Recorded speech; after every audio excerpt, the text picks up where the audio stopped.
Yo. What up? What up? What up, man? Woo. We back, baby. It feels like a long time, man. It does, man. And I feel like we started this way last time as well. Yeah, we sure did. This Whenever is we take not a more than repeat. 7 days. Yeah, it's a new episode, guys. It's a new episode. 62? That we're on now? Yeah, 62? 62, man. 62, dude. So, yeah, we had a little bit of a weird gaps in between episodes because we were both doing the vacay thing. But we back to normal now. Yeah, we back to normal now. We're back to reality. Welcome everybody back to the Carbon Footprint. He's Juan and I'm Sean. And every week we get together, have a few drinks, talk about things going on in the world, try to focus on things that are making an impact, whether they be good, bad, or otherwise. And we have something delicious on the menu today, people. Good boy. Look out for the recipe. Yeah. Look out for the recipe. We're going to post it on IG. So go over there. You guys can see the gin and tonic from last week there as well. And we're going to try to post them up there every week and put the recipes down because, yeah, man. So some of these, we stumble upon some good ones every once in a while. Matter of fact, the one that I posted a couple of days ago was it yesterday? No, Sunday. I think it was Sunday. We ran upon that last week. We happened to get the gin right. Yeah.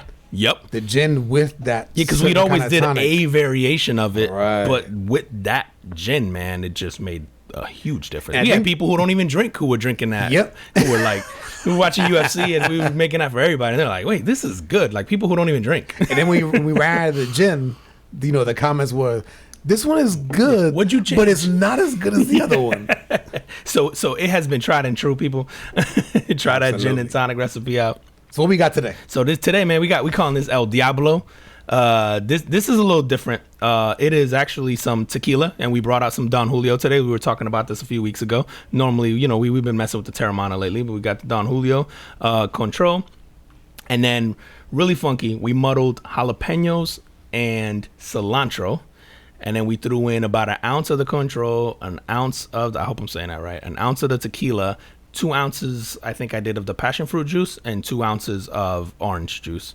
And this is fire. This is really good, man. Because if you never had tequila with or a mezcal with like jalapenos, because it makes it spicy, it's weird. It doesn't seem like it should go together, but it really does bring out like the flavor of the tequila or the mezcal, depending on which one you're doing. Yeah, and so when Juan made the first one, it wasn't as spicy as we like it to be. So we definitely just muddled up, just put in some extra slices of the jalapeno on the next batch. We use like a whole jalapeno on the next. You know how I knew? I go, when I tasted it, I go, oh yeah, that's going to come out hot tomorrow. And fellas, while you chopping up the jalapenos, wash your hands before you go pee. Dude, it's not going to be a good experience. Did you just have an experience, man? No. I washed my hands. I knew it coming in because it's happened to me in the past. And that shit is not pleasant. It burns like a mug, man. Yeah, so go check that out. We'll put the recipe out on IG for you guys to try it out. Oh, yeah. Try it. Let us know what you think. Yeah, for sure, man. It's delicious, man. I like this. And we made a little batch that hopefully gets us through the episode. Yeah. I'm ready 2 down, so I'm good. All right, man. My comment from another week goes out to the government of Iceland.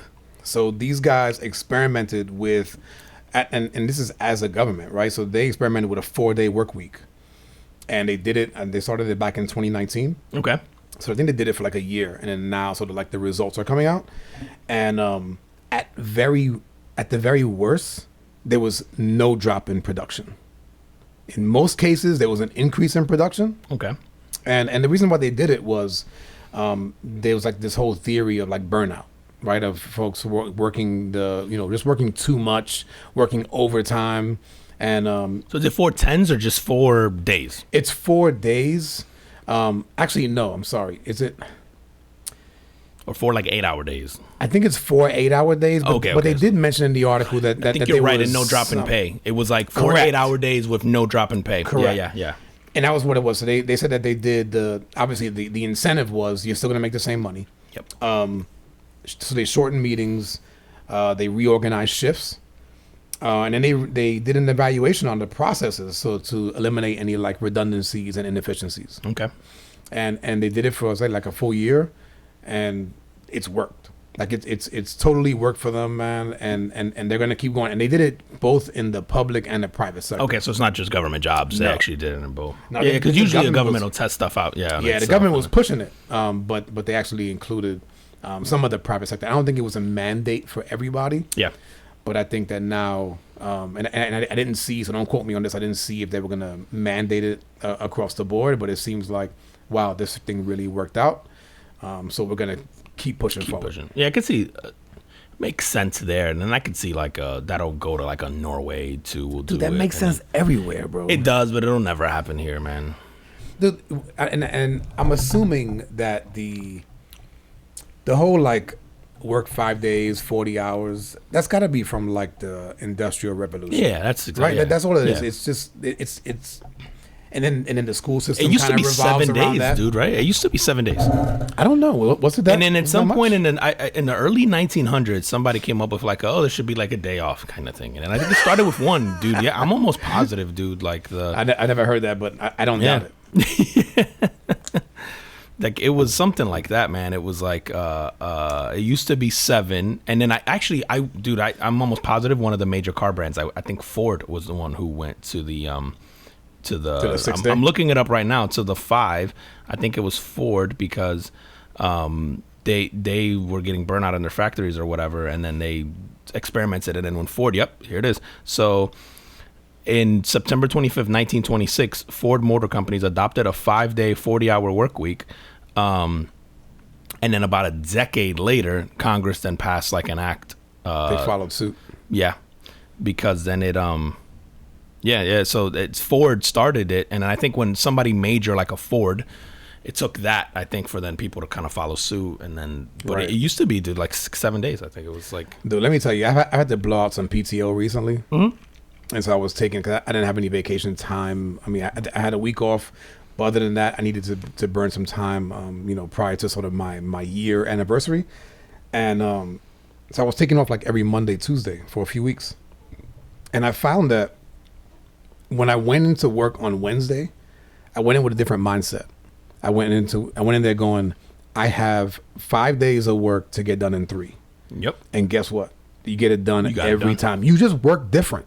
I work different even the weeks I'm going on vacation. If I know I'm going to be on vacation the next Yep. week or two, I crush that week because, it's that whole, if you give yourself, 3 hours to clean your room, it'll take you 3 It'll take you hours. 3 But if hours. you give yourself 15 minutes, you'll do it in 15 minutes, dude. Yep. You just lock in differently, man. Your brain you just go about it differently. You get it done. It And just goes to show how much time we just waste. Yeah, exactly. And I think that even to have that shift in mindset from a company standpoint, I think that if you have like the old heads in there thinking that now the employee's getting over on me, rather than taking in the approach of, no, I'm actually giving them more, sort of work-life balance, or just more time to pursue other things or pursue personal interests, knowing that when they're here, they're gonna crush. Yep. Yeah, it's a trade-off.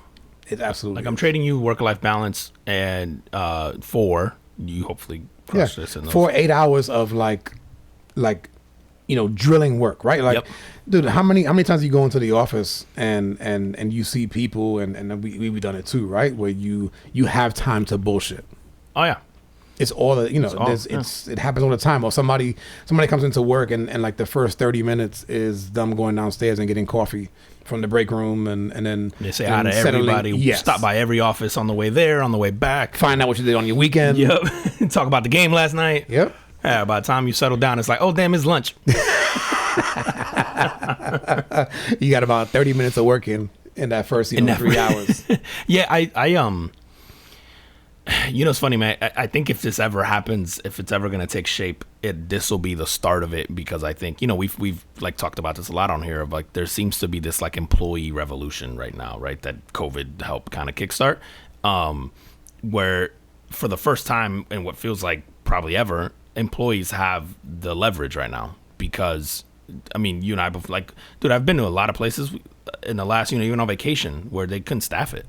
And, and it's not just one industry, man. I'm finding this across several industries. And I think there's this assumption that people are just going to go back to work when the unemployment checks stop or whatever the excuse is right now. I don't think so, man. Because it stopped, right? I mean, it stopped. It's done. It stopped at the end of June, and people still aren't looking. You know, now maybe kids go back to school now, and parents are like, all right, cool, now I'll start looking. Maybe.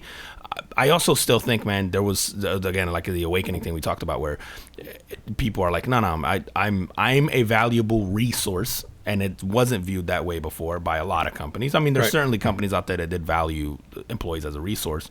But yeah, I think, man, if anything kickstarts the forward, I don't see it happening here because of our mentality. I think in America, it's the whole that we got to work. We have to work, man. It's the trade-off that we got for being like the youngest country in the world, but probably the furthest along in terms of everything. You know, like. I mean, anything and everything that's like... mostly innovation-wise. The innovation-wise, right? It's come from America, right? And so there's a trade-off for that. And I think that's so ingrained in our culture and maybe our kids and all that. They're going to have a different mentality. And so maybe they're going to just be forced to change. But I just don't see us ever adopting like a 4-day work week type thing. Yeah, because it's funny that you say that because I almost watch my kids watch me. Because I do feel like I work a lot, right? So like even when I'm on vacation, there's times when, depending on what's happening at work, if I have to jump in to do something or if there's questions, like I always make it clear that like I am always available, and it's mostly for me, it's more of a camaraderie thing because I go like, the people that I work with, like I care about those people, right? Yeah. So when I'm on vacation, I don't care if you got questions or the shit hits the fan. Like you just call me and I'll help. But I watch my kids watch me, and they've made comments to me over the years where it's like, man, you working again? Like or like, oh, I thought you were off today. And it's sort of hard to explain to them, right? Like, well, I am, but. my son, who is like very literal, he'll check me. He'll be like, "Daddy, you lied." Yep, that's exactly. He'll be like, "You said you weren't working today." I'm like, "Yeah, but I got." He's like, "Okay, but then you're working." It's like, "Well, yeah, but not all day." Okay, but you're working, and it's like, all right. Well, or he'll ask like, "What are you doing?" And then you'll do that, and he'll be like, "That sounds boring." And you're like, "Supposed to be your day off." Like, yeah, it is kind of boring. It's like, why would you do that for money? Why can't you do it? And he'll name out all this other stuff. I'm like, that sounds real fun. Like, why can't you be a YouTuber? It's like something like that. Oh yeah, that's true. Man. That's what they idolize, right? So it's like, yeah, dude, I'm not. I didn't grow up in the world you grew up in. I guess you could still make it happen, but it's like, no, it's funny, man, because like I remember as a kid looking up to people that worked, that had jobs, that had careers. And then, obviously some particular careers that I looked at and went like, oh, that sounds cool. That looks cool. Right. Yeah. I don't see my kids do that. No, not at all. Like, no. And throughout like the family, there's no one that they look at in the family, despite or regardless of the level of success. And they go, oh, I want to do that. I want to do that. Wow. None of them. Nope. Yeah, man, I was obsessed already by like, your sons are what, 13? 14 now? Dude, by that age, I was obsessed with like whatever the definition of success was at that time. Like, I got to achieve that. And then like, it's all I would think about, dude. It's all like, every decision or move I made was towards that goal, right? Oh, like really? Whatever that was. Yeah, I feel like in some ways it robbed me of like a normal high school experience, I would say, because I spent most of my high school years like working. Oh wow! Instead of like, I mean, I did the prom thing and all that stuff, right? But I didn't go to like games, and I didn't go to like, I played sports like maybe my first like year or two, and then after like, man, junior, senior year, man, I was so like obsessed with like wanting to work and make money, and then like, okay, I'm gonna get a head start ahead of everybody and do that. Like, I did some of that too. I mean, I worked from the time that I was 14, right? 14, 15, I had summer jobs, and then 16 on, I worked. And I think my senior year, I even did the half day. So I went to school half day, and then I went to work. That was for credits. The work release thing. Yep. Yeah. That was for credits. But yeah, like I said, I don't see And again, they're still young, and you know, I want them to have their own path anyway, right? So I don't think it will. Yeah, I think they'll have a different. Yeah, I think it's gonna be different. Yeah, I think it's definitely gonna be different, man. I can see. Yeah, there's something different about these kids, man. That they don't settle or don't like.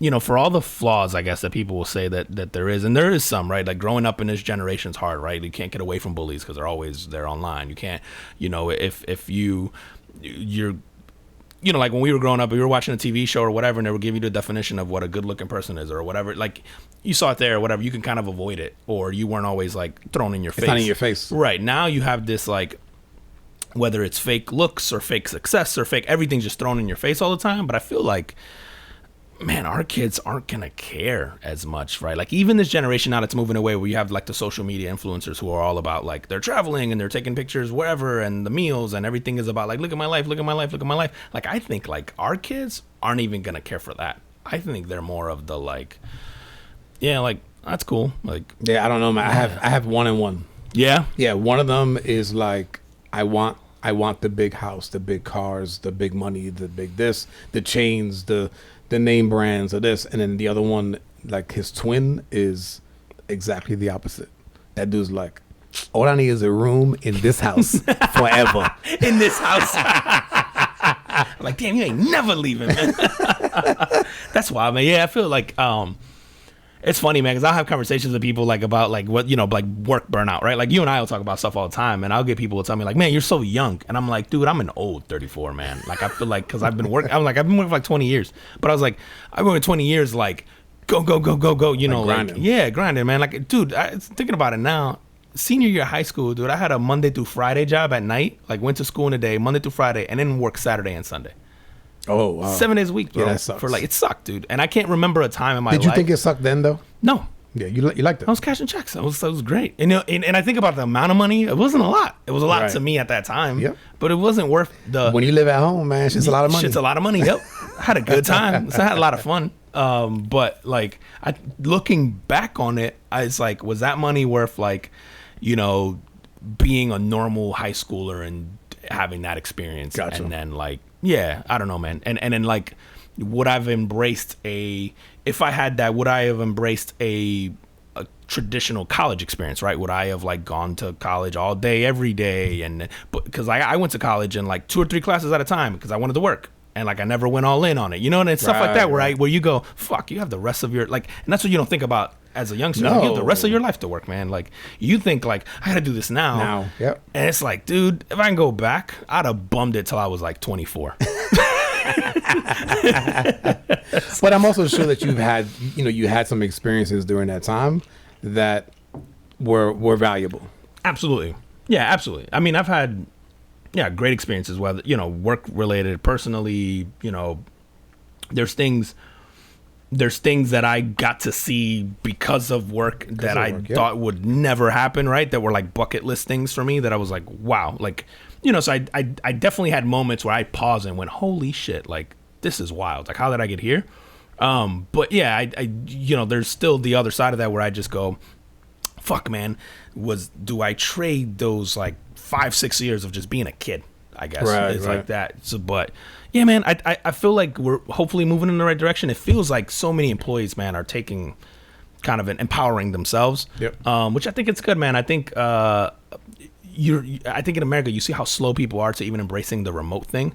Like I saw initially in the pandemic, people are doing it, and now you see all these companies now. They're kind of backing off. They're kind of backing off. Yeah. So you go, man, if you can't even get on board with that, like how are you going to get on board with the 4-day work week? Like I just don't see that ever happening here. It'll happen everywhere else in the world except for here. Yeah, probably. I got another good story about there's a pizzeria in Ohio that did like an employee appreciation day. Okay. And what he was going to do was, he said all of the profits that he makes that day, he's not keeping any of it. He's giving it all to the employees for that day. I was going to say pizza party. Is that kind of like? I said, do you get a pizza party at a pizza? The employees be mad as hell. You couldn't bring Chinese. Yo, so it was on July 5th, and they said that typically he would get about 90 orders on a typical Monday. Okay. But I guess he advertised this thing, and so the community came out in support. And he got like 220 orders. So he more like 2.5 times, right? Almost 2.5 times of what he typically gets on a Monday. And so the workers for that day averaged $78 an hour. Wow. Don't know if they worked 8 hours or whatever, but whatever it was, whatever money that came in, they averaged $78 an hour. And so some of them made their week basically, or 2 weeks probably that day. Probably more, bro. Yeah, you're probably right because they probably making $12 an hour or something like that. Yeah. They made like a month. They made their month or two. Yeah, you're right. I didn't do that math right. But so when I read the story, and it's funny because you read these stories, and then I try not to, but I have to read the comments. Oh, I do have to read the comments, bro. Oh, I never avoid the comments, bro. But it's the best part. So I try not to read the comments first, and then I was like, oh man, like feel good story, right? Like this guy did this thing, whatever. Then I started thinking, if you're one of those employees, obviously when the day comes and you get that check, like you're going home happy that day, right? Oh, yeah. Like you're happy, you coming home, your significant other or not, whatever, right? Like it's a happy time. But then you go back to work and you go get that regular check after that. Do you then feel exploited? Oh, that was the thing with me, and the comments were funny, right? But taking the humor out of it, right? I'm like, man, like, would I? And I don't know the answer to that question because the guy shared his profits. He basically didn't take profits for that day. So it's unrealistic to think that this guy is going to give that to employees all the time because he has to stay in business. No, totally understand that. Yeah. But if you're paying me let's say it's $12 an hour. You can't afford to pay me 15. I see what you're saying. Like maybe they felt like, oh damn, dude, you can give I'm me a not little bit saying off the top. $78 an hour forever. I'm going, okay, you paying me 12. Fuck it. Why can't I get 20? Because I would say that the only reason it was that high that day was because of the advertisement to the like I'm 2.5 times, right? So I guess if you did the math and you go, okay, let's do a normal, then that could be I would have made $40 an hour. Whatever right, profit, like throw it just out there, round numbers, yep. And then you just split that up. I don't know because then you have to average in slow days, like what happens on a Tuesday or what, like. I can see the logic. There's probably definitely room in there for. And I'm not saying, and I'm not even saying 20 is a number, right? But what if I'm making like $8 an hour? Yeah, if you're making 8, it should be more than that. I can't get 12. I can't go to 15. You know what I mean? Like that. My wife was telling me yesterday that like. There's an article that like the average like say wage in Florida or in Central Florida to be able to afford an apartment here was like $26 an hour. Yeah. So you 25 or 26, something like that. You got to be two people, essentially. Yeah, to afford an apartment. Making minimum wage, and not even making minimum wage. Dude. Yeah, that's wild. 2 people making $15 an hour. Yeah, so that you have money left over. Dude, think about the professions that maybe not required degrees, but are professions that probably don't make that, dude. Here, a police officer, a firefighter, what 15? A teacher. No, hold on. No, don't make $25 or $26 an hour. Think about it, $25, $26 an hour is like $50,000 a year. Yeah, the starting rate for a yeah. cop here is like mid-30s. No. Yeah. Yeah. I mean, listen. B, hit me up. I'll look. Let me know what's going on. Yeah, the starting rate for a cop. I'm pretty sure. I think it depends whether you're county or city. We gotta get a phone in here, man. we got family, friends that we could call and validate hey man, stuff. You on the air. Question. You on the air. You on the air. You live. Yeah. Not really. We're gonna edit. you live. If you say any dumb shit, we're gonna edit it out. If you say some stupid shit, we're pulling you out. I can't find it. So I will. So from personal experience. You tried to go. I tried to get in. Right. This is 2006, 7-ish, so 14 years ago.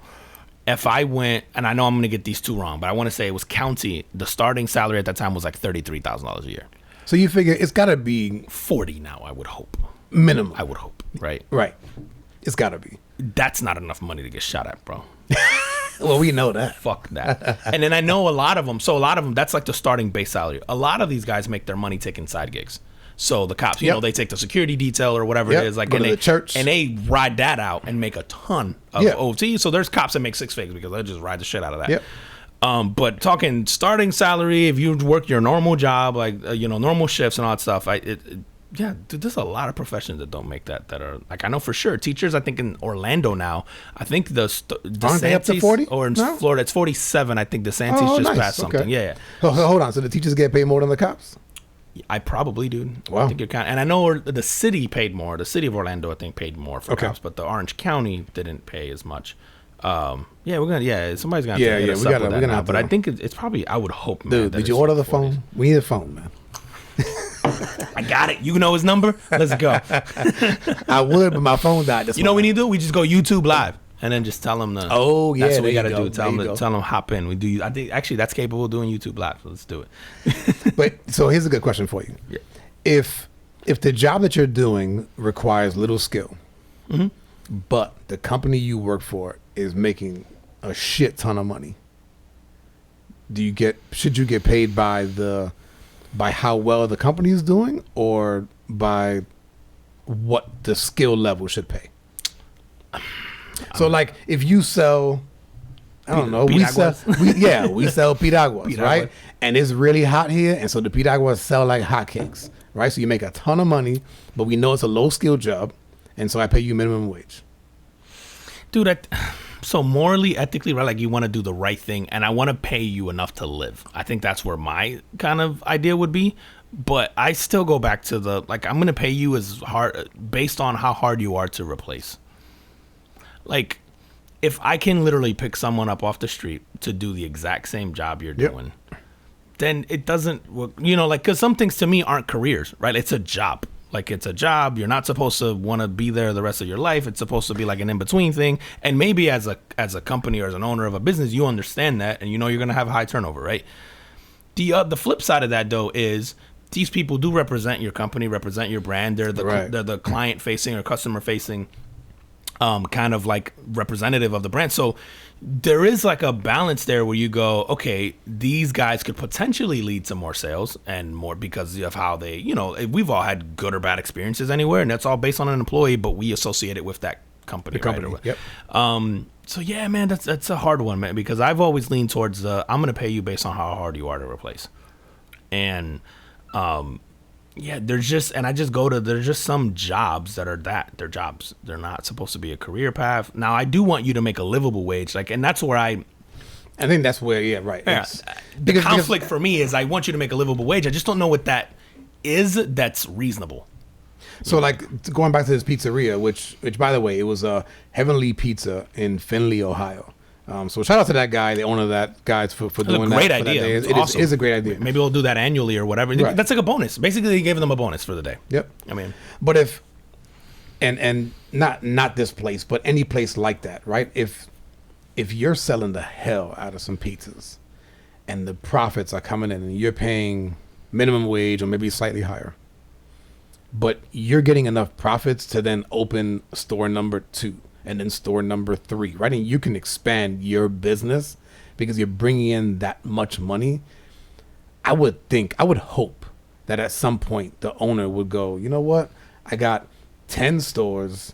We are killing it. I could keep expanding, or I could raise the wages for my current employees that have been loyal to me for X amount of years. So even make some kind of like an incentive program, man. Something. Yeah, you should certainly incentivize people to want to be there. I think if your goal is to lock people in long term, you have to incentivize them. Like, the thing is most, we'll both like listen to Gary Vee, and his whole thing is like, you can't expect employees to care as much as you do. Right. But as a business owner, unfortunately, in a lot of cases, depending on the industry, your success is directly tied to the people that work for you, right? So in those instances, you have to be able to give certain positions an incentive to want to do well, not only for you, but like for the company, and then obviously long term, because those people are hard to replace too. Like you don't want to churn them out. Like if you go to your point, if you're opening multiple pizzerias, right, and you might have a great general manager that runs this shop that you're like, man, I'm going to make this guy like a regional because he can open all of them. And it's like, how are you incentivizing that guy to stick around? Because he's a huge part of your success. Like, right. Do you give him equity in the company? Do you give him profit share? Do you give him, so I wonder too, man, in this like, this like ethical economy, if you will, like, do people then go to that pizzeria more if he goes, you know what, from here on out, we're sharing X percent. We're going to give them their salary, and then X percent, we're going to divvy it up amongst the employees from here on out. Are we more likely to go and buy at those places because we're like, you know what, I like what they're doing? And then do their sales and just go up because of that? Because I would. I think I would. I think if I knew of a company that did that, I would go, and it was good, I would go, oh, yeah, I'm going to do that. I'll order pizza from there because, assuming the product. Costco does that shit. Oh, do they? I didn't know that. No, not profit sharing, but they pay their employees. Like, you could be like a forklift driver, like, or the guy that's stocking shelves. Like, they pay, and don't quote me on the salary, but let's say they start like their warehouse workers at like 40 G's a year. Yeah, that's really high for a warehouse worker. That's like double what an average warehouse worker makes. Like, you could pay them minimum wage, or maybe a little, or slightly higher, right? But the cashiers, it's like everybody, like the floor. And again, don't quote me on the salary, but I want to say it's like 40 grand. Like, that's where this starts. Does that create a competitive disadvantage to smaller businesses, though? You know, like we're always, I guess, complaining about corporations pushing out the mom and pop. Like, Amazon can afford to do that. Right. What happens when, you have a local, I don't even know, like a construction company or whatever warehouse, like a storage place or whatever that has warehouses, that then those employees go, well, shit, I can just go to Amazon, or I can just go to Publix, or I can go to, those guys are going to pay me way more. Like, does it then create a competitive disadvantage for businesses starting out? And then innately, then you never have an opportunity, I guess, to build a new company because you're at a competitive disadvantage on that salary perspective because you can't afford it. Perhaps. But if that happens, then the goods and services that mom and pop provides gets less, which then creates a shortage, which then now you can charge more, and then you can pay more. You charge a premium, to do that so stuff. But I think volume wins, right? Like yes. Someone like an Amazon or a Walmart, is gonna be able to take losses on certain things because they're just gonna bully their way through it. I also think too, man, is that, to your point before about the pizza thing, maybe that guy could be paying them more, and this, like you said, this showed them really that, and they go like, maybe I don't want 20, but damn, if I'm at 12, bro, can we be at 15? Be at 15. Like, which seems reasonable, and then you go, okay, now do you get to retain more employees? Because then, because it's not all about the money. They go, I really like it here, and then you're paying me 15, so I know you value me more. I've seen what you can kind of make in a day, and then that shit matters, bro. It does, dude. When you believe that you're valued there, that you believe that your employer believes that you're valuable, that in itself, like, that shit matters, man. Dude, it's so huge, and I think obviously the big conversations are about money, but it's or lately are about money and the minimum wage. But I also think, dude, being able to provide, benefits or again, a long-term incentive to want to be there, or what other perks are you providing? Because I've been lucky enough. I've had a lot of employers that paid for most of my college. That was huge. I've had, employers that offered college plans for your children. I've had, I've worked for different companies that all had different perks and stuff in place where you're like, okay, that's cool. Like, I may not leave for 20 grand more a year over here because I get XYZ here that kind of offsets that. And so, it's not just about the money. These guys offered me a perk that was unique, So yeah, man, I think that there's going to be this this all encompassing thing that we're going to have to look at now. But it's funny, man. I wonder, to your point, if those employees start going like, dude, like, you got to pay us more. Like, we just saw this. We appreciate that you did this for the day. I mean, is it any different though from like an annual bonus? Like some of us get annual bonuses from our company, and you go, is maybe that's his way of doing an annual bonus, and he ties it to like the performance of that day. I mean, maybe that's what it. Do you do that like right before Christmas or something? Like, I don't know. Yeah, no. And I think this kind of opens the door on both sides, right? For the workers and for the employer to go like, yo, this is a great thing. I'm gonna do this, quarterly or semi-annually or whatever it is. And you pass the buck on to your the consumer. It's genius, bro. Like you said, I do this quarterly. Once a month. Hey, at this thing of every single month, where all proceeds are going to. So you break even that day, and you give all the proceeds to. That's actually kind of genius, because then you go, I'm doing something good for them, but it's not costing me anything. Right. It's kind of, yeah, bro. It might catch on, man. Kind of like this. All right, what's going on in Texas, Super bro? smart. Yo, you seen? I gotta pull up the article. I had to look up some stuff, man, because it was. It's like the headline is very sensational. But it's We like sensational. we like sensational, right? We'll break it down. It got me to click it, so it fucking worked, right? But the headline was, I'm gonna read it to you. Texas Senate passes bill that no longer requires schools to teach that the KKK is morally wrong. And I was like, what? I was like, oh shit. And then you start reading the article, and they're basically like, hey, they basically want to remove any mention that the KKK is not a good organization or a morally wrong organization, and yada yada yada. Right? So I'm like, this sounds too fucking nuts. Like, this is overtly racist. Like, you're not even trying to hide it anymore. This shit, there's no way, right? So I go down this rabbit hole I was looking before, and what it is, it's in response to this what appears to be House Bill 3979. Try to stick with me here because there's a lot of shit. I'll try to keep it as simple as possible, but House Bill 3979 would require teaching like the history of white supremacy, including but not limited to the institution of slavery, the eugenics movement, and the Ku Klux Klan, and the ways in which it is morally wrong. And so part of this is kind of like the whole thing we were talking about before, which is the critical race theory. Yeah. So this is a bill that was presented that's slated to, I think, kick off around September in Texas. In response, the other side of the aisle presented their own kind of bill, and they're calling it SB3. I'm sure they're whatever kind of somehow linked, and there's a thing to the numbers. But the House bill that was initially presented, the 3979, would make it so where it would require teaching to include the following and many other documents: the founding documents of the United States, including the Federalist Papers and the transcript of the first Lincoln-Douglas debate. Writings from the Frederick Douglass newspaper, the North Star, the Book of Negroes, the Fugitive Slaves Acts of 1793 and 1850, the Indian Removal Act, Thomas Jefferson's letter to the Danbury Baptist, and William Still's Underground Railroad records. So it's like all these things that people know, but we don't know. They're not taught in like our mainstream. They're conveniently omitted. Yes, exactly. And then this SB3 proposed by a senator named Brian Hughes. I'll let you guess which side of the aisle he's on. It expounds on this idea that he basically wants to. He's like, let's take everything out then. So I want to remove any references to the KKK, and then so I've proposed amending the bill to require that slavery and racism to be portrayed as betrayals of and deviations from the founding principles of the United States in classroom instruction. Oh wow! So on the surface, you read that and you go, oh, that makes sense. Like, yeah, these people betrayed what our country was founded on. But then I go, hey, stupid, as a government official, you should know this. The founding fathers all had slaves.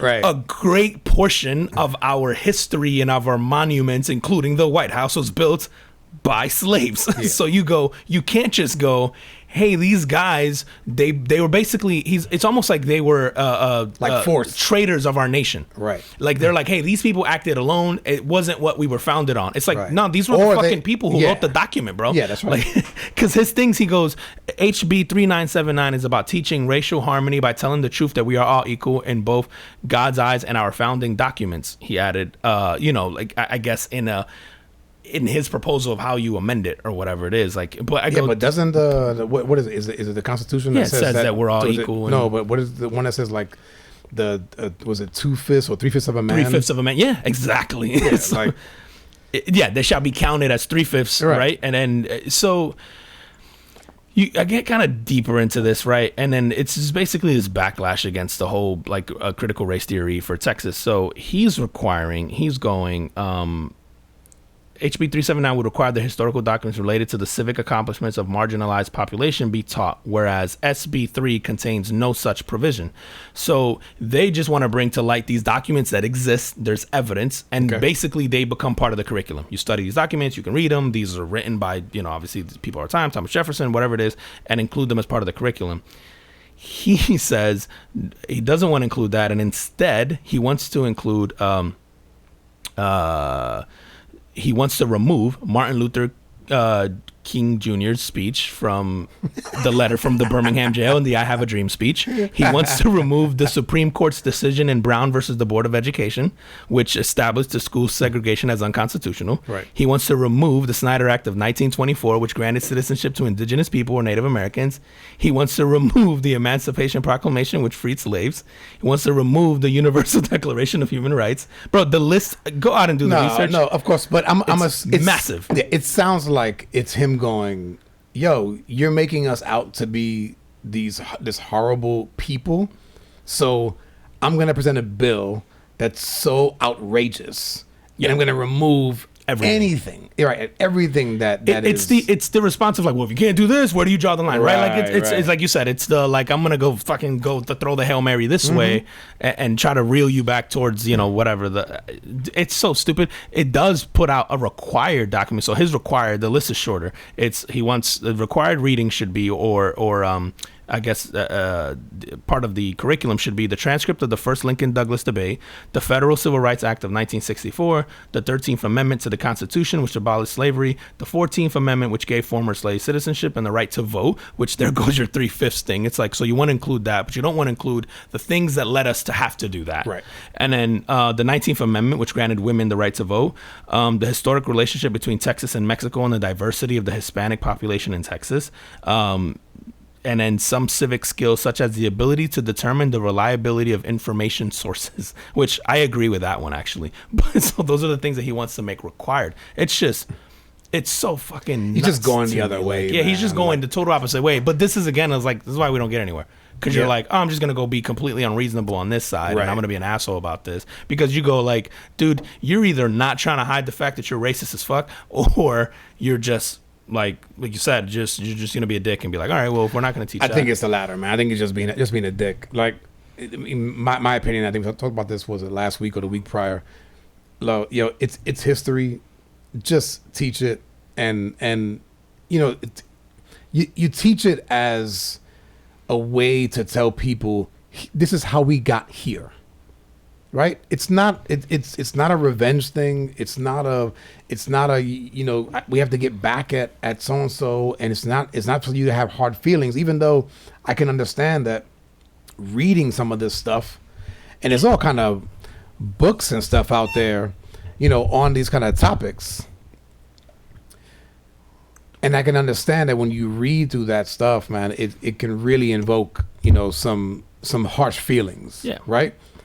But the whole critical race theory, it's not intended to draw out those feelings. It's just intended to go, hey, this is why we are where we are, and we have a lot more work to do. But hey, like it is what it is, man.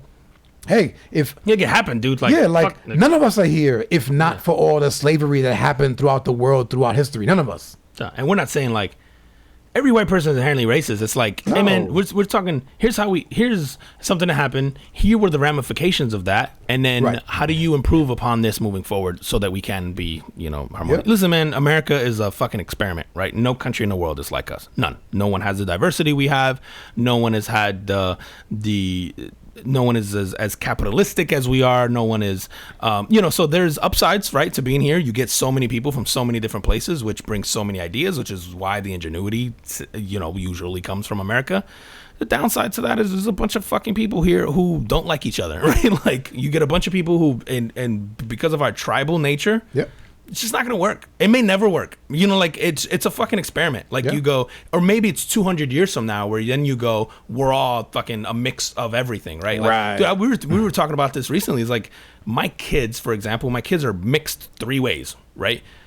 Who knows where they end up marrying, right? Like whatever their spouse or wherever, they have their kids, what their kids are going to be. We're like, they're going to be so removed from that. They're not going to be able to identify with a nation. Like they're going to be, what are you? Oh, I'm Puerto Rican, Jamaican, Italian, German, they're going to be throwing out a bunch of shit depending on, like two generations from now, dude, they're going to be so far removed from Puerto Rican or Italian or Jamaican. Especially depending on who they marry, right? Exactly, dude. So it's like, I wonder, does it take that? Does it take another generation or two? Well, you just don't even know what the hell you are. Yeah, exactly. You just go, I think my my mom and dad were this and my grandparents were this, and then like that does away with it, right? Because you, like you said, you just don't know what they are. Yeah. Yeah, who knows, man? This shit is weird. I just feel like it just keeps getting recycled back up, and I know we talk about this on here a lot, but it's just like every time I see this and I'm just like, fuck, man, you guys are not interested in progress at all. And then it's like, I don't understand why we use this as a political tool. Like, it's mind blowing to me. Dude, I don't think they're not interested in progress. I think that there's a group of people that are going, yo, this critical race theory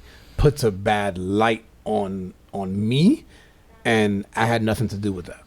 I think that. So I think it's just a feeling, right? It's a feeling because you even have the other side going, yo, recognize that your ancestors did all this shit and cut us a check, which I don't think is the answer either.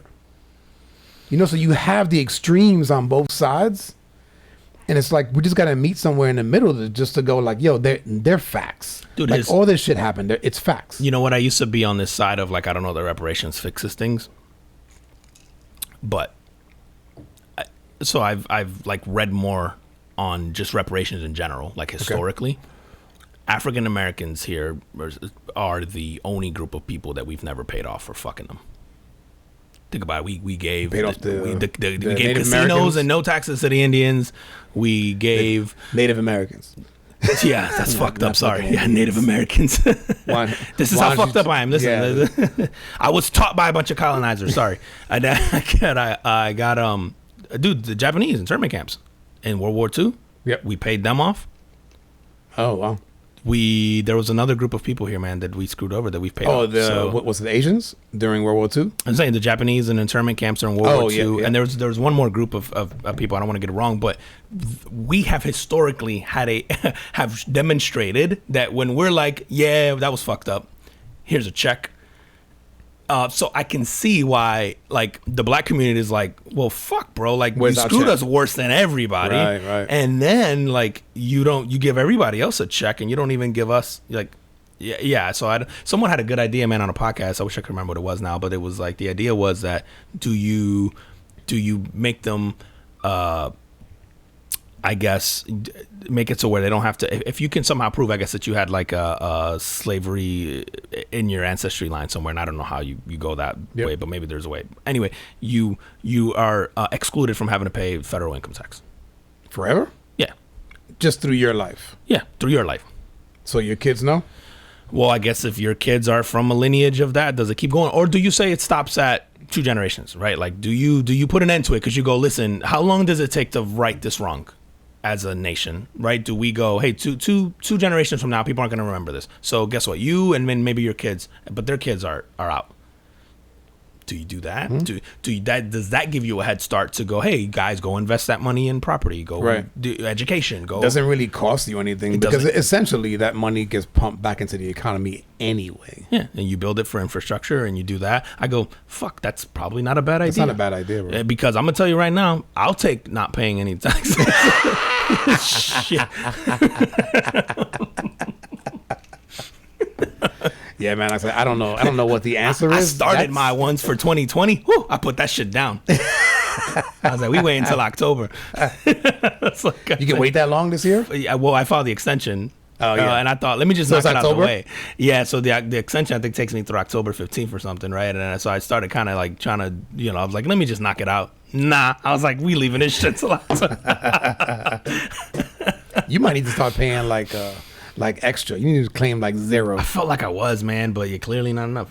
Last year, I had it down to a science, and I did really, really well last year. Yep. I don't know, or not the year before. The year before, 19, yeah. 19. But yeah, this past year, man, I'm going to go through there, look for something. If anybody got a kid or something, I'll pay you a couple $2 for a social.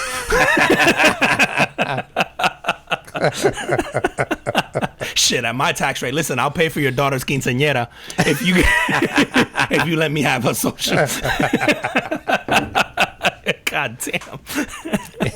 If y'all know any churches, hit up Juan. I got y'all. He's gonna be a major investor. For real. Yo, man, you see this week the passing of Biz Markie? I did, man. I didn't even realize he had diabetes, but yeah, it's type 2, right? But isn't type 2's curable? It's treatable. Yeah. It's treatable, Yeah. right? Like, well, I think you might be right. Actually, I think there is a very early cure, right? Like early stages of a cure that they feel like they found right now. to my knowledge, the sort of cure is not. It's not medicine. It's your diet. Like you've clearly consumed too much sugar. Yeah, a lot of people say they can reverse it, right? Yeah, you like reverse diet, it. exercise. Yeah. Right. Most of us don't have like. Well, I know that I know that when he was first diagnosed, I believe it was like 10 years ago. So he's been living with it for a while. Okay. That he lost a bunch of weight. Trying to manage it in effort to manage it, but I guess he lost the battle with it, man. Damn, dude, that shit runs through my family. Fuck everybody, like my grandmother and all her siblings, so my great uncles, great aunts, most of them pass from some form of diabetes. Really, dude, and be careful, bro. It's coming. I know it's coming. Meanwhile, we drinking passion fruit. Yeah, passion fruit. Pour me some more. Some orange liqueur. Let me get some simple syrup in this bitch. but dude. The people that I know in America who have diabetes, I've never met one person who didn't have like a type 2 diabetes who didn't manage it just for their whole life. Really? Like, bro, to the point where my grandmother, towards her last couple of years, because my grandmother just didn't take care of herself, but we brought her here to see doctors here instead of in Puerto Rico, which, by the way, Puerto Rico at one point in time, I don't know if this is true, had more doctors per capita than anywhere else in the world. There was a lot of doctors in Puerto Rico. Yeah. They just don't have the resources and the equipment and the, like you do here. I mean, again, for all the faults in our people complain about our healthcare system, best one in the world. I don't care what anyone says. So we brought her here and she got seen by a doctor because she was losing her vision. She had all this stuff and thing. And he goes, if you'd have come a year ago, none of this would be a problem. Oh, wow. You would have had your vision. She would have never lost. Like, they were amputating toes. They were like, yeah. And actually, my grandmother passed in a operation that was to amputate her legs because it had gotten that bad. But how old was she? Early 60s. Oh wow, early young, mid, bro. Yes, dude. I mean, she wasn't that old, and not old at all. Yeah, I mean, these days, right? 63 is like 40, right? Like it's dude. That's less nothing, than dude. 20 years for me. She did not look like that, man. She looked a lot older. I mean, because it had beat her up. But dude, the doctors here told her like, you'd have come a year ago. He's like, none of this would be an issue. You'd have your sight. You probably wouldn't have lost a leg. Like, just the care is different, man. Because I remember thinking like, damn, dude, I knew kids like in high school and growing up and stuff that had like, their insulin machine attached to them and it would auto feed them whatever every couple hours, stuff like that. My grandmother's still pricking herself old school style with the little thing and then taking, like a piece of fruit or whatever. And I'm like, and then when it got real bad, she would take an insulin shot. But I'm like, yo, man, these people got like iPods that inject insulin in them over here. Why are you using this? Like, I used to work with a dude, man, that he would come down and be like, it was at Disney, worked in foods, and the dude would come down there and be like, I need a Snickers. And I used to be like, for real? You just want right. one. Oh, you just want one. How many fingers am I holding up? I want to make sure you legit. You dizzy for real. Yo, you ever been around somebody like that, dude?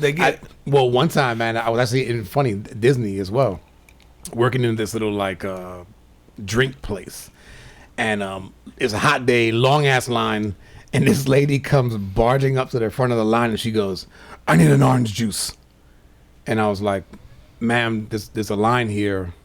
And she just got irate. She's just like, I need a effing orange juice right now.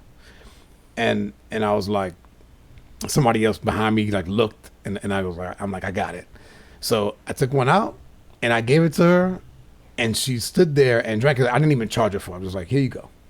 And I kept helping the people that was in front of me. Once she got the OJ in her, she calmed down and then explained herself.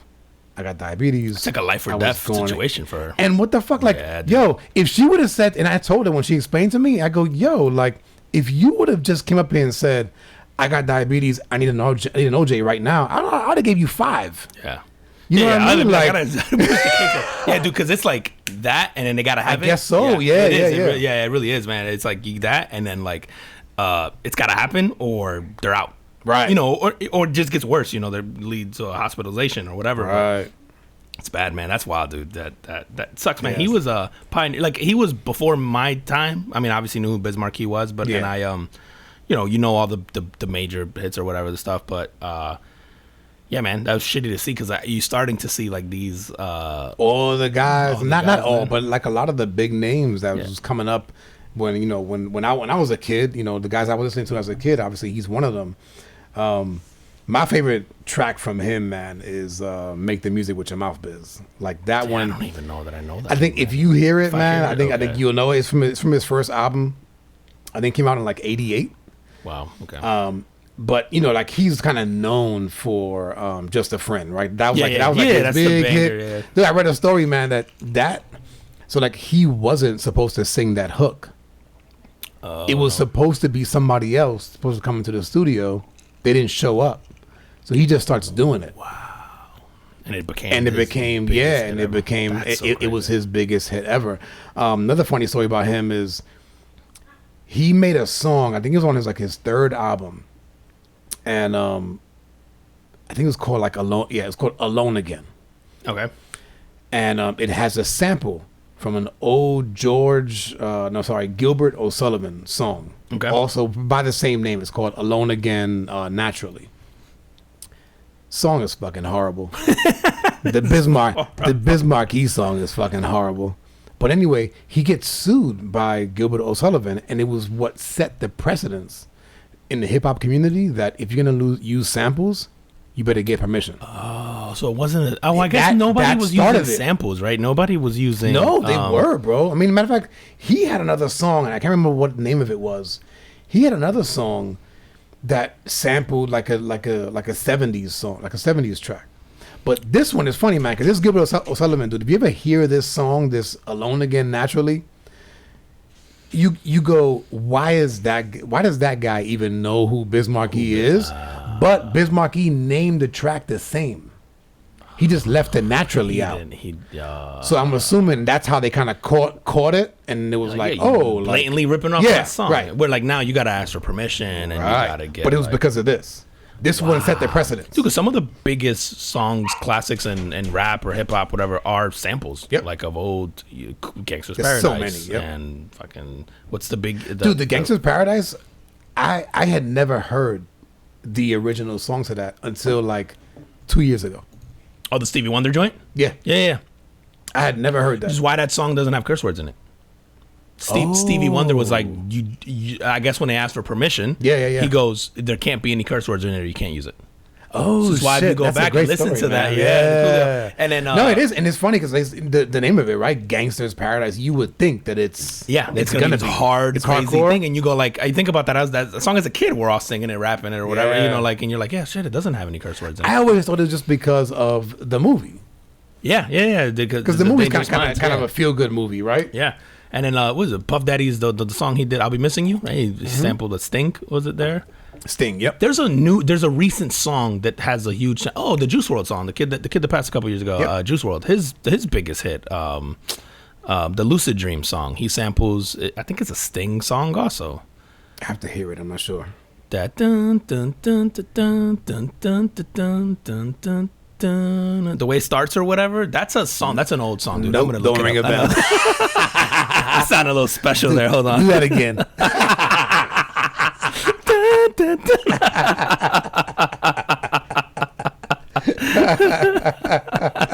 I'm pretty sure it's like an old Sting song. Hold on, man. I know I've heard it. Oh yeah, it's "Shape of My Heart" from Sting, bro. It's yeah. He's it's where he sampled it from. But yeah, it's all these like songs that come around, like they take these old, like why would Juice WRLD know who Sting is? Like, I mean, I guess if you're a music fan, you know who Sting is. So, but yeah, or some producer probably had the beat and then just passed it along. Exactly, So that's bro. usually because Kanye's notorious for that. Kanye very rarely makes an original beat. Kanye always samples something and then throws his, flavor on top of it. But almost everything from Kanye is sampled from somebody. Almost everything. Yeah. Yeah. I wonder what the future holds for music. Will there be samples of songs of today that are already samples from like the 60s and 70s? And do you have to ask both people for permission? I guess it depends what part of it you use. But fuck, if it's a part that's like clearly like a remix of the original, do you? Yeah, I would assume you have to go all the way back. I'm sure there's got to be precedent to that already somewhere. I'm sure some trademark lawyers figured it out, some copyright. Actually, we know some people. Probably reach out who can clear that up. But yeah, man, that's nuts, man. He had kids, right? Biz, and then No. I'm assuming so. I did not see who he was survived by. Okay. But yeah, man, like I said, rest in peace to that guy, man. Yeah, for sure, man. He, going back to getting sued by this Gilbert O'Sullivan, he ended up paying $250,000, and he had to stop distribution of the entire album. Oh wow! So they pretty much cease and desist. Yeah, Like. and then so his next album, he named it "All Samples Cleared." That's fantastic. I didn't know that. That's so good. That's so good. All samples. At least he had a sense of humor about it, man. And he was known as kind of like the funny, the jokester dude, right? I remember him more from like cameos he made in movies than.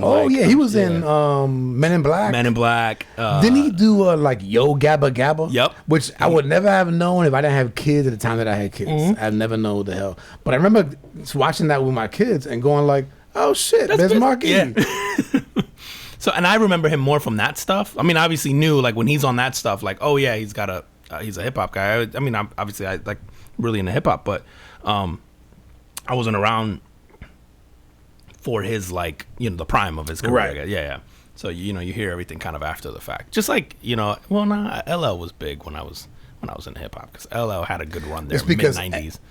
LL like had the 80s run, and then he kind of dropped off, and then he picked back up, and he kind of came in with like the 90s style. Yeah, when that Hey Lover and Doing It came out, he had that resurgence, Yep. and it just So that LL, that's the LL that I know. That you remember.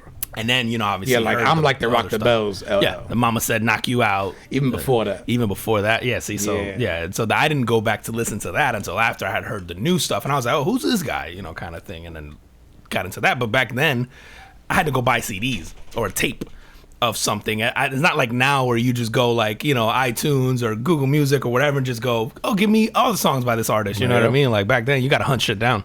Dude, the other day my wife was mad because she pulled open a drawer and it's full with CDs, and she's like, why don't we have this? And it's one of those things where I go like, man, like there's classics in there, I don't want to throw them away.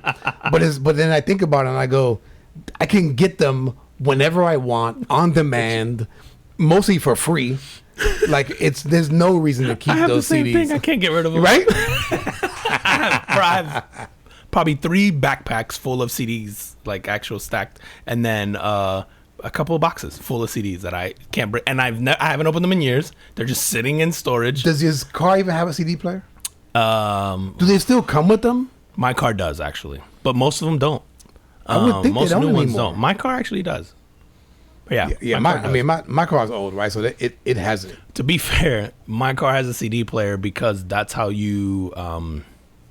Is that for the GPS?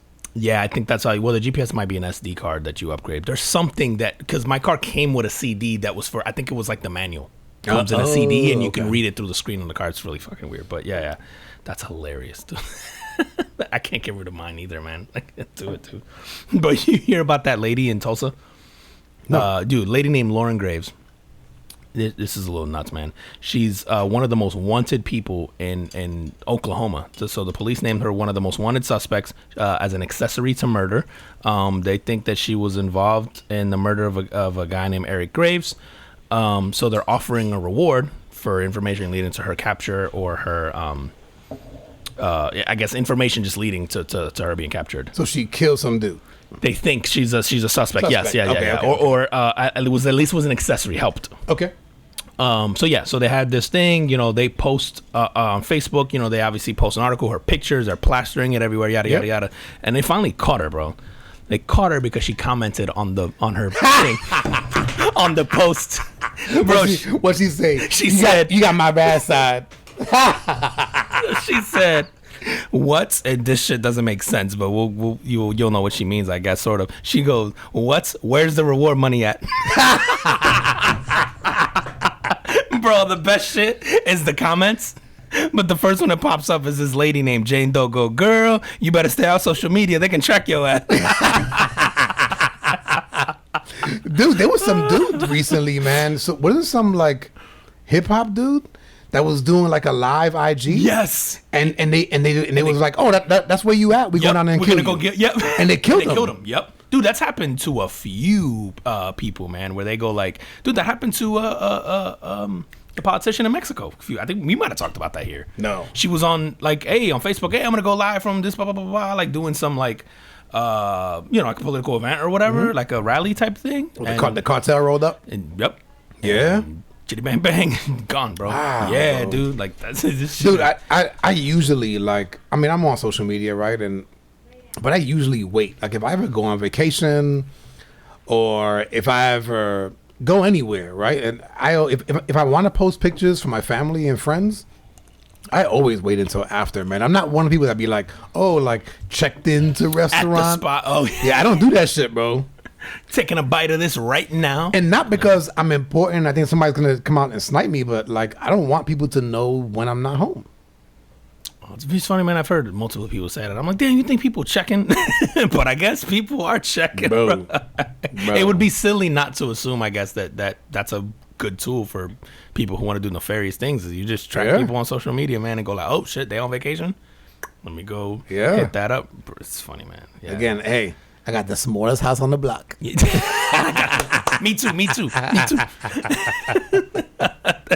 Oh, man, bro, you see the fucking spaceship shit? Before we get out of here, I guess we got to mention the. Oh yeah, dude, we got to talk. What are your thoughts? I want to hear your thoughts. Okay, so I think so. The first one was Branson. Yep. So he does the Virgin Atlantic, right? So they flew up. They're going to be doing these basically trips to the edge of the atmosphere, essentially.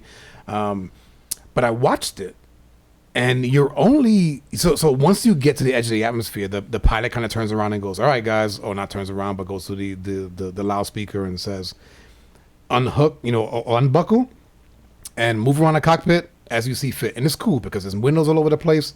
And so there's zero gravity. Everybody's floating around the cockpit or floating around the plane, looking through the windows. You can look into the black of space, or you can look at Earth. Earth's probably the thing you're gonna look at, right? Yeah. Maybe the moon, depending on when you go up. But then, bro, it was literally like 4 minutes. Yeah, and then you're back down. I don't know if that's worth 200 grand to me. Fuck no, that's not worth 200 grand, bro. I was unimpressed. But then, so then what is? I want to fucking go somewhere. Like, put me Where, on the moon. bro? Put me on the moon. Put me on the moon. We don't got the professionals up there yet. You better put a hotel and like a space center type shit, right? Put a hotel, which I think there's a major hotel brand already working on that shit with somebody. But they're going to put a hotel that's basically its own space center. Yeah, and they're going to put you in there. But I think you have to stay there for like a minimum of 7 days, whatever the fuck it is. And then that shit will get boring real fast, bro. You ain't got a pool in there. You ain't got somebody serving cocktails. Maybe. I don't know. Oh, no, you can't. You can't. No it's gravity. Literally separate. Yeah, it's literally no separate. Gravity, yeah. It's literally like a capsule. Like, oh, you get to stay here for a week. Or have you seen? And this is the things that never dawn on you, right? There's a movie. It's with Chris Pratt and. Oh yes. And remember when he wakes the girl up? Yeah. And she's pissed because he basically cuts her life short, essentially. So on the ship, it's the artificial gravity's on there, but then that shit fucks up, and she's in the pool. Yep. Right? And so the whole pool like rises. She can't get out. Can't get out. Yep. And I go, holy shit! I never thought about that. This is weird shit that we take as an absolute. It's just, bro.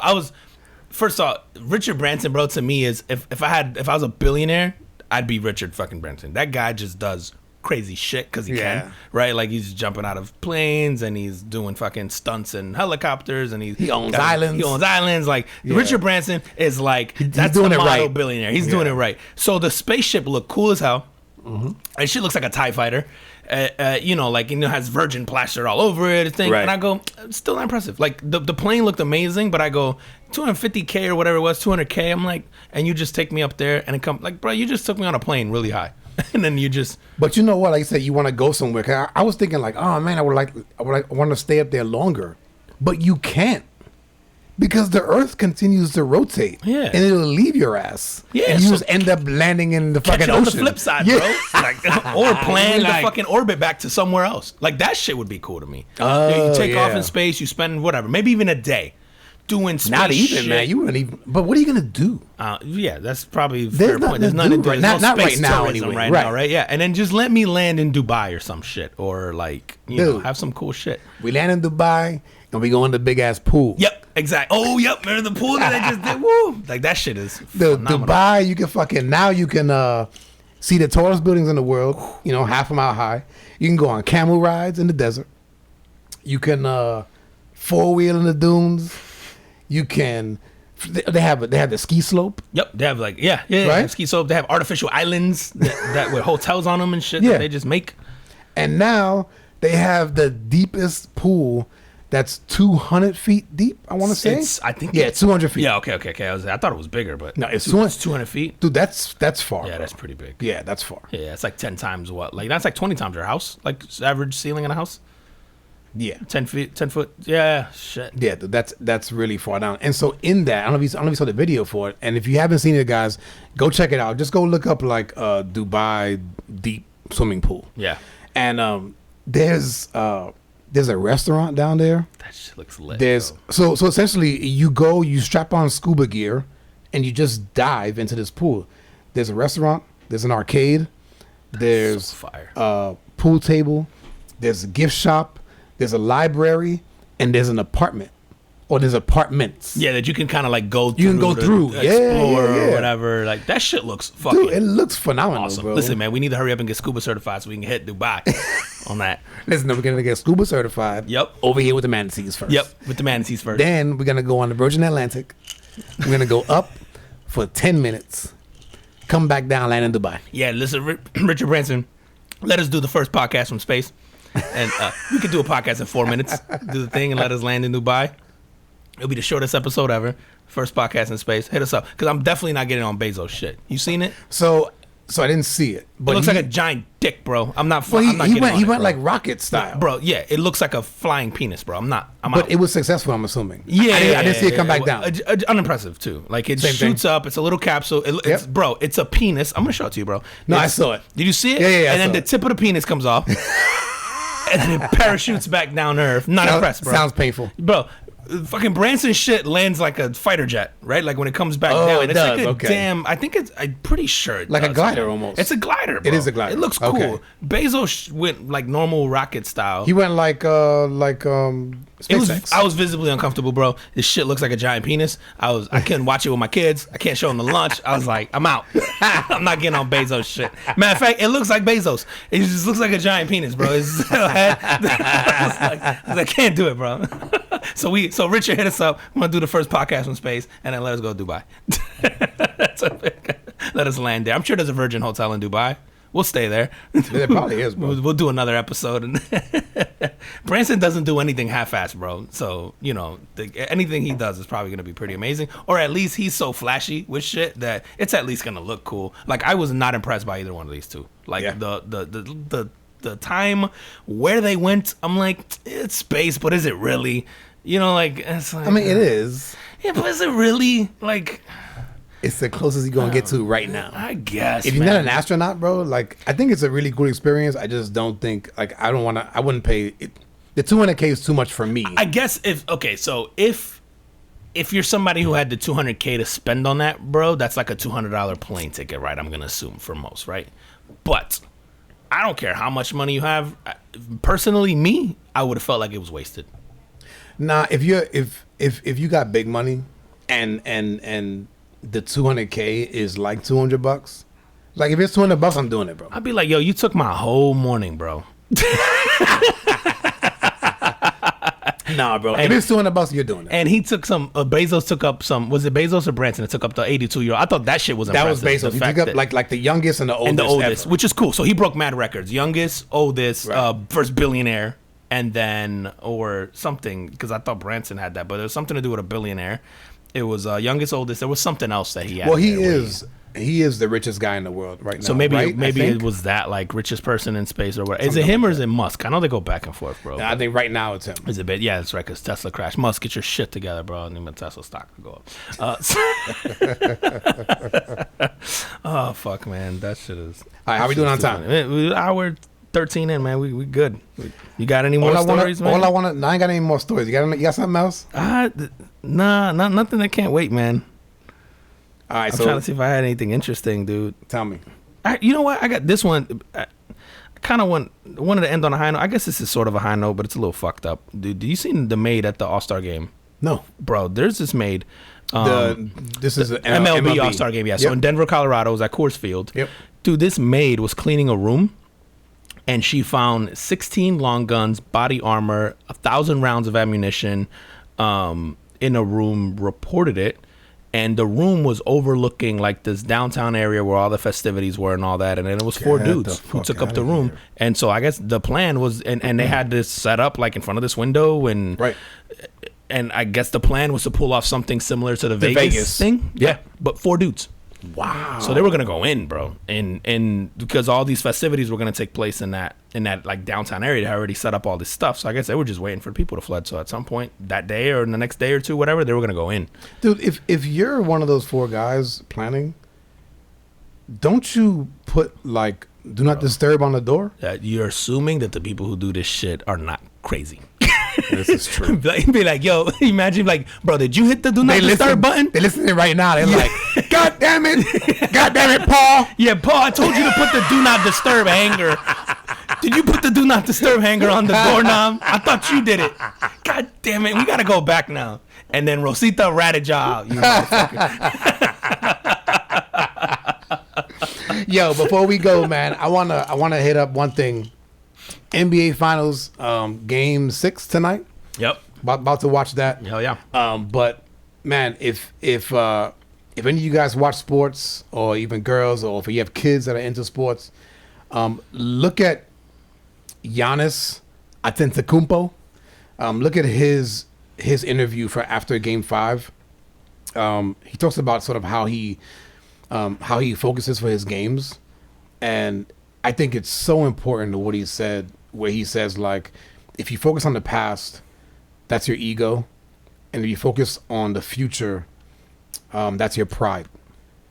And he sort of explained briefly about how he tries to focus on the present, because that's where he finds his most happiness, right? He's not focusing on what he did, not focusing on what he's going to do. He focuses on right now. He enjoys the game. He plays really hard. But I thought it was a moment that was probably not so important for him. But I saw a few of the reporters latch onto it and kind of make him kind of go deeper. Like, oh yeah, like elaborate on it. Or, that's cool. So they were actually interested in what he had to say. And I was like, man, like what a moment, what a learning moment for like a kid coming up, and even for adults. Like, it's important for everybody. Half of us could use that. Absolutely, lesson. Bro. But if you have a kid coming up, man, like that, it's not a long interview, but that guy, it was like after that interview, man, I go like, fuck, man, I want you to win. I was going for the Suns. I was like, I want this guy to win now.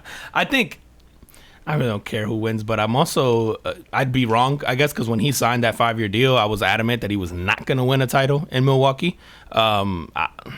Listen, this is going to sound like a cop-out. I do kind of put an asterisk on this because you didn't have to go through the best players in the NBA, right? Like, luck. And listen, every season, I guess you could make the argument that luck is involved, always, right? Yep. Health, from a health perspective. Correct. I want you to go through a healthy 50-year-old LeBron and a healthy Brooklyn. And like that stuff. Like, even in the East, we might have talked about this where I'm like, where people were, like everybody's, Kevin Durant, best player in the world, or Giannis, and I go, LeBron was mowing people down in the East and running through that shit and just waiting for 3 weeks to get to whoever he had to play out of the West. Like, these guys all struggled and took multiple Game 7s and like, and granted, they're better teams. I just don't think LeBron would have had this trouble in the East right now, irrespective of who was there, even with that Brooklyn team.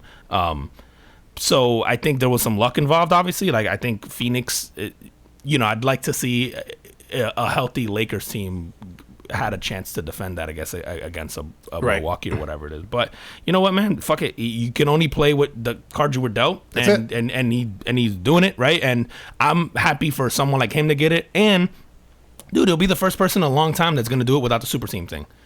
like, and I was thinking back to this. I guess you could give it to the Warriors too. The Warriors did it, and then they got the Kevin Durant. But the Warriors first one, it was not a super team, right? It was Right. Clay, it was Draymond before we knew who those guys really were, and Steph obviously. So, I think getting Don't forget Iguodala. That's right, yeah, so he was on that team, but and those guys weren't like. I think he was MVP that first year. Yeah. And Iguodala, you're not getting prime Iguodala. You're getting like twilight of his career. So I think that team probably you could make that argument there. But it's the first, it wasn't this mantled, super team of three. It's Giannis and company. Like, I mean, most of Chris Middleton's No, but you figure but Chris Middleton is really good. I think Drew Holiday. You got who's the other 7-footer? Lopez. Yeah, but no superstars is what I mean. They're not. Right. Yeah. They're not guys that you're selling sneakers or Correct. Like these aren't. And no disrespect to their skill. Obviously, Drew Holiday had a shitty regular season. Has shown up, and this is what he was there for. Middleton is hit or miss. Like, he just shows up some days, and some days you get this perennial all-star where you're like, holy shit, where's this guy? Right. Like, so, but again, just not household big names that you built. So, I think I'm happy for a guy like that. And it's in Milwaukee. And it's, of all places. And I'm happy for a guy like that. You said a guy that seems, a quote like that, man, that just hits, because he said, we can all learn something from Absolutely, that, man. So things. So, like if he gets it, cool. I also, Chris Paul on the other side, I'd like to see kind of Chris Paul so would I. get his. He's probably the least liked player in the NBA, but for some reason people just want him to get his ring, because I still make the argument that Chris Paul would have a ring if the league liked him, because people would have actually joined him. But maybe. like, his personality only works on this team Because they're all young. And I think willing to accept the tough love. The personality somehow worked, right? Where, like, it didn't work in Houston. It didn't work in Oklahoma. Although he still made Oklahoma better. I just don't think He definitely did. Yeah, but I mean, so either one that gets it, man. I think you get two guys who you go definitely deserving. And Giannis, I mean, this might be the change in the guard for Giannis, man. If Giannis wins one and you're a free agent, do you start to consider Milwaukee as a legitimate location? Because you go, all right, he's proved that he can win it without us. And before, where people used to go, well, fuck, I'll go where LeBron is because I want to win one, especially on the tail end of the career. Does Giannis now become that in the East? And you go, I could live in Milwaukee for a year. Yeah, man. Like 6 months. Whatever. We'll see, bro. Because it was only a few weeks ago when he had that hyperextension. Yeah. Right. So to come back from that and then play like he's been playing in the finals, he has that finals moment in the last game where he gets that alley oop. From Drew Holiday, that wasn't really even a good alley-oop, but he caught it and he throws it down. I thought he was gonna get decapitated, to win the game. So did I. Yeah, it's like, oh shit. But you know what? Like I said, it just kind of it seems like for him the chips are falling in place. Yeah. That's his. If he wins, that's his the Jordan, hand change game. That's the making Russell fall. Yeah, making Russell fall. Crossover. The LeBron chasing down Iguodala. Like Kyrie Irving step back three. Like that's Giannis's that. Whatever you want to call that, like his moment. That's his moment. Yeah, that's gonna be on a fucking card forever, and it's gonna be the highlight that just runs over and over and over if he wins this championship. If he never wins a title, it just ends up being like the here's what could have been kind of thing. Right. It falls to the wayside. But I don't think he can not ever win one now at this point, man. I gotta walk that back, because I go, even in Milwaukee, he's already proved, man, that like, all right, I can carry a team there, because they lost those first 2 games. It wasn't because of him. I mean, he balled out. He balled out. I'm gonna have to eat that, but you proved me wrong. So. All right, man. Tell them where they can find us. Cool, man. Hey, shout out to you guys. Thank you for all the support. If you're not following us yet, make sure you follow us at the Carbon Footprint Podcast on Instagram if you want to get the drink recipes and all that on there. It's same at the Carbon Footprint Podcast on YouTube, on Facebook. Give us a follow. Send some feedback. The Carbon Footprint Podcast at gmail.com. Just let us know, man. Give us some feedback. We'd love to hear what you guys think. Again, drink ideas or topic ideas, or whatever. We're open to anything, man. Yeah, and even if you like what we're doing, let us know. Yeah. If you like the drinks, if you like the carbon footprint, if you hate us, like, we want to hear it all. It's all good. And I'm wearing a special shirt today. This shirt is from my boy Tito. I don't know if you can see it in the camera. I'm gonna look at the camera right now. You're watching YouTube. Tito, Wu-Tang forever.